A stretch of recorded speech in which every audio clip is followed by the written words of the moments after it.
Welcome to another Grief Talk Coffee Chat episode. I'm your host, Vonne.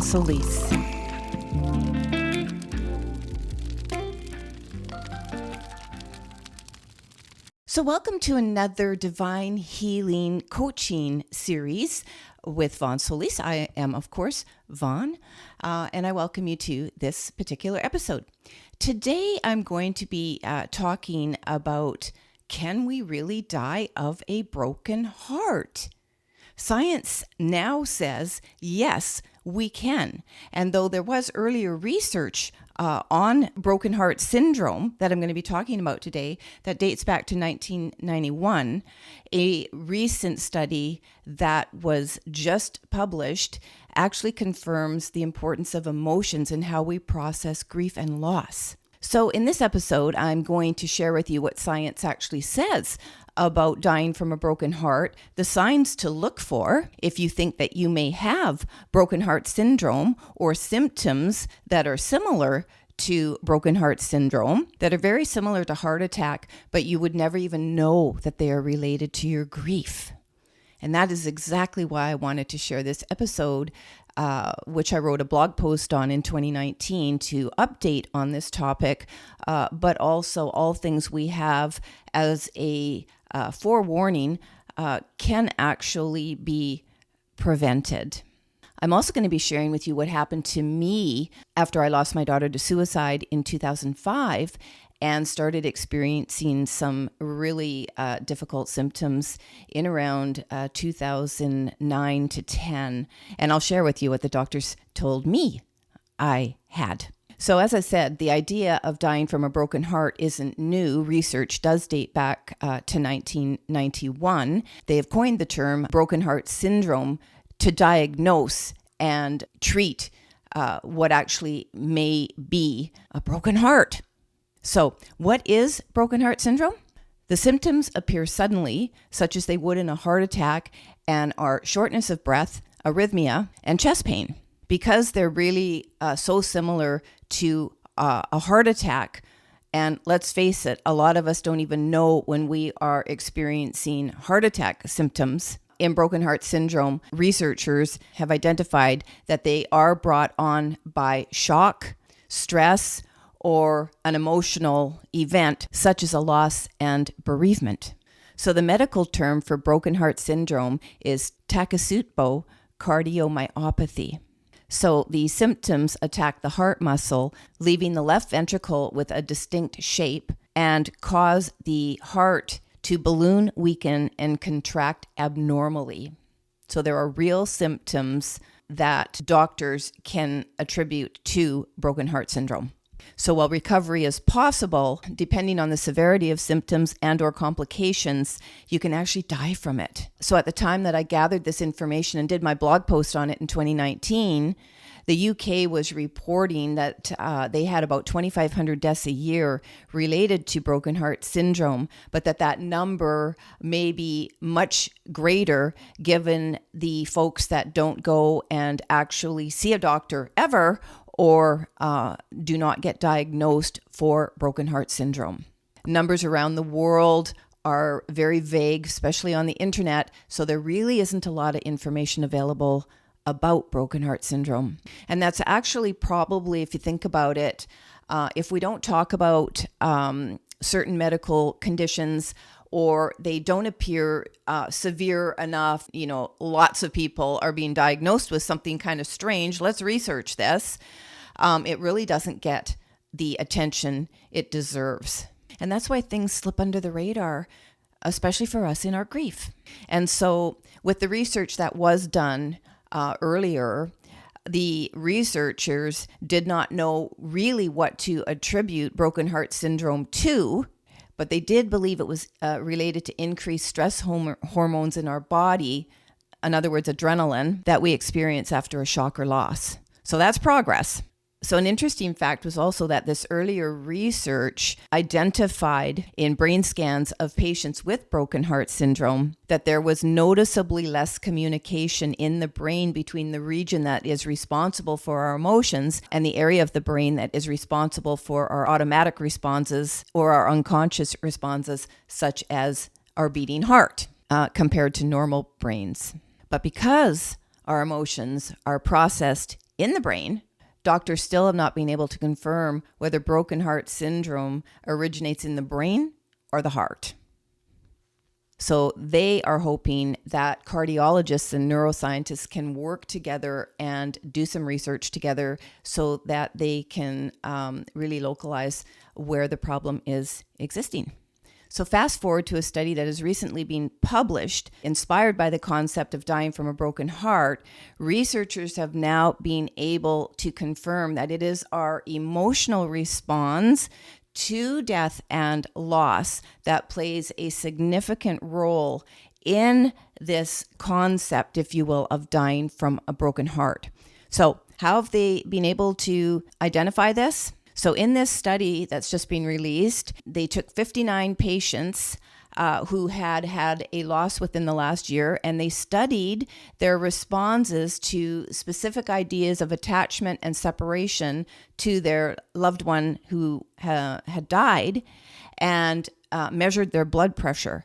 And they noticed that over the various questions that they asked and the responses of the study group, that the more intense grief that was expressed, the higher the blood pressure went. And they've obviously tied blood pressure to cardiac events. So quite a connection. The point of the study for these researchers, and I'm going to put a link to the actual article below, so if you want to read more about it, you can, was to provide doctors with information that they may be able to assess their patients who are in intense grief from a loss and could be at risk for high blood pressure and potential cardiac events. Whether they do it is another thing, but it's a start. And I'd also like to say, well, this is a no-brainer for those of us who have been or are in intense grief from losing our child to suicide, having another suicide or traumatic loss. We know, or most of us would assume, that what we feel emotionally and what we're going through mentally has a huge impact on our physical body. And it's probably not a surprise to you that we really could have a broken heart from a loss or the intensity of our grief. And even I'll say for how long we have been grieving. But it's another thing to have the medical world support this.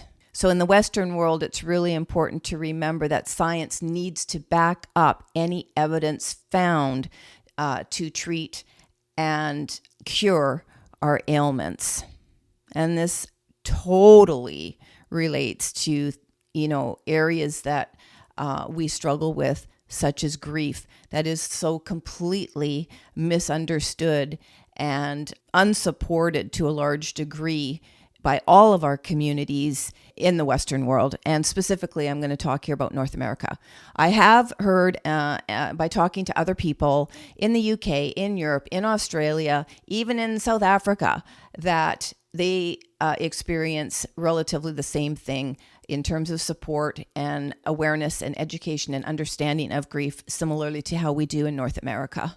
So in speaking just a little bit earlier about how research has linked stress hormones and now emotions to high blood pressure, potential cardiac events, I think what's really important about the research is the fact that they're raising this topic again and reporting it within the medical community through their publications, and really demonstrating to clinicians that this is real, folks. This is real. And I think that's a huge step forward. So what did I experience? It was really interesting. So I lost my daughter in 2005, and I struggled a little bit with what I needed to do to get myself sort of back in the living world again. It took me a couple of years, really. And I had to do this and I had to do that. And if anybody is interested in that, I'll put a link to my books page, because I outline all of that in my first book, Divine Healing, that I published in 2011 and re-released it in 2018 as an ebook and across the States and globally, actually. And I literally laid out in the first 12 chapters everything I struggled with through emails I had kept, that I was corresponding with a really, really wonderful woman in the States at that time who had lost her son. And so I was able to go back over a 5-year period and look at what I was feeling, what was bothering me. And then, of course, more objectively, because it took me 5 years to publish this book, what I was still struggling with. And then 2018, I was like, you know what? It's been a few years, 13 at that point. Let me take a look and see if I need to update any information. Sadly, no, but I did reduce the word count. So even today, as I look at suicide boards and other bereavement boards and work with people, I understand that the problems remain very significant for them. As significant today for you if you are in early, super early, like months into bereavement, or the first few years of your bereavement. I guarantee that whatever you're going through, situations might be a little bit different, but what you're feeling emotionally and mentally and what you may be experiencing physically, millions of people are going through it too. And just because we don't talk about it as much as we need to, and even are afraid to share our stories, right? This makes it feel like whatever we're going through it alone, and it's really scary. And that's why community is just so important. And I'll also put a link to my recently released podcast episode that I did that speaks to death and culture and community around the world and what's missing in North America. But meantime, going back to what I was experiencing, so in 2009, I went back to work and I was commuting from the country. I lived in the country, commuting an hour and 15 minutes to work. And anyway, I started experiencing chest pains. I had what felt like millions of glass fragments in and around my heart area, my entire chest, shortness of breath. It was so bad that when I would have sort of more intense periods of feeling these symptoms, I couldn't walk. I would have to lie down or sit in my chair or wherever I was, stall my movement. I do remember specifically one time walking to go to the bank on my lunch hour from my job, which was a few blocks, and I literally had to take my pace of walking where I just about needed to be in a wheelchair. And I was terrified that I was going to have a full-blown heart attack at any moment. And I just didn't know what was wrong with me. So there was a clinic about a block or two from the office. And so one day I decided I'm just going.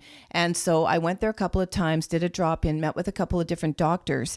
And while they did not know what was going on with me, they did ask me if you had any sort of traumatic or unexpected life event recently. And when I said, yeah, well, my daughter died by suicide in 2005. So we're talking, 4 years earlier. And they go, oh, okay, well, that makes sense. And then they both diagnosed me with stress. And there was no really treatment for it, because they didn't really know how to deal with stress from the loss of a child. On a positive note, they really appreciated my honesty with them and learning about my experience. Anyway, I had to learn to manage that on my own. And when I finally got diagnosed in 2014, so about almost 10 years after my daughter died with PTSD, I was able to put all the pieces together and understanding what the trauma had been doing to me, even further to what I was just experiencing emotionally and mentally in trying to keep the grief at bay and, working as an angel healing practitioner, helping other people, but kind of not really attending to my own, what I like to call hardcore grief. So 2015 was the magic moment for me, 10 years that I started to go, you know what, I need to start to do something for me now. And that's another journey. We're not talking about that today. We're really talking about feeling these symptoms. And once you understand what you can relate them to, how they're impacting your life, and bring moments in of doing things for yourself that will get you to calm down. And lots of people say, take a breath, do this count to 4, in and out, and what all, there's tons of stuff out there to help you get through stress and anxiety and so on. But it's the grief piece that when you don't know, well, what am I really going to do about changing, how I feel about losing my child, losing my spouse, literally having a broken heart. And how many people have you heard, talked to, read about that they say, my heart's broken? I don't think there's one bereaved parent immediately upon learning about the death of their child, at any age I'd like to add, that doesn't say, my heart's broken, my heart's shattered. Okay? Well, you know what? Maybe it really is. So another thing that I would like to say is that some cities in some countries do test for broken heart syndrome. So you can also check with your doctor in whatever area you're in to see, especially if you're having recurring chest pains, stress, around the heart area and all that, just to see what shape is my heart in. I actually wanted to go in the last few years. I did want to go and literally see if any damage had been done to my heart. But there's nothing near the area I live in that would allow me to do that. So because I intend and manifest anything I want, I did have a potential cardiac event last year in 2022 that caused me to go to emergency at the hospital, which caused them to run a series of tests with me and allowed me to speak with a cardiologist who reported my heart is fine. And I did want to say, I was a little bit disappointed that it was fine, because this is a whole other piece, kind of like, well, if I have a broken heart, that really does prove how much I loved my child who's now gone, or in some cases, another loved one who has left us. But, that's not really a logical thinking. And there are ways to sort of change your mindset around thinking that our love is better expressed the more pain and suffering we're in. And I'll share some more work with you on that. But the point was, I am being honest about kind of being a little bit disappointed that my heart hadn't really physically broken, despite what I have suffered over the years in terms of really trying to come to grips with my daughter choosing to die by suicide. There's one to think about. Anyway, there are 2 points that I want to leave you with in terms of talking about this subject. One, if you are experiencing anything anywhere in the body that you really can't make sense of it, think of it in terms of being related to your grief and your loss. And honestly, don't be afraid, embarrassed, shy, or feel silly about going to your doctor and talking to them about it. One of the ways that doctors can learn more about grief is if those of us as grievers share with them what we are going through. And my experience has been with a handful of different doctors I have seen and some psychologists. They're very curious to learn about what I have been experiencing. But I was terrified to share my physical symptoms with doctors. I'm not exactly sure why I was really scared, but I was really scared to go to doctors and really be vulnerable. Maybe I thought they were going to think I was nuts. I don't know. But they never did. And ultimately, when I tossed being, afraid, I got all the help and support I needed and wanted, which was critical when I did end up on a disability in 2015 for nearly, for over 2 years, and ultimately totally transformed my life. which I also do work on, and we'll share bits and pieces of that with you as time goes on. The second point I want to make is that I'm really happy and grateful for any amount of research that tackles things to do with loss and grief. The fact that they are now in the medical and research world talking about emotions linked to loss and grief and real physical symptoms of high blood pressure, potential cardiac events. I think this is great news because it will call potentially for more research, more collaboration between, as the researchers are calling for, cardiologists and neuroscientists, and maybe other medical professionals will jump in on this research as well, psychiatrists, psychologists, so that we can have a complete package one day of what we struggle with and what we go through after suffering sudden and traumatic and taboo type losses, suicide and child loss, certainly both of them being in that category, where the cultural silence around that forces us to isolate, or at most, we're very, very careful about who we make ourselves vulnerable to in terms of what we are experiencing, feeling, and thinking. So any amount of research brings attention to the cause. And while it's not going to necessarily bring a cure, as I say, more tools in the toolbox come from helping us identify for ourselves what we think we may have, could have, or really do have. So knowledge is power. Anyway, I really want to thank you for watching or listening to this episode. I'll remind you that if you do want to join my community by email, please click on the link that says journal below. Until next time.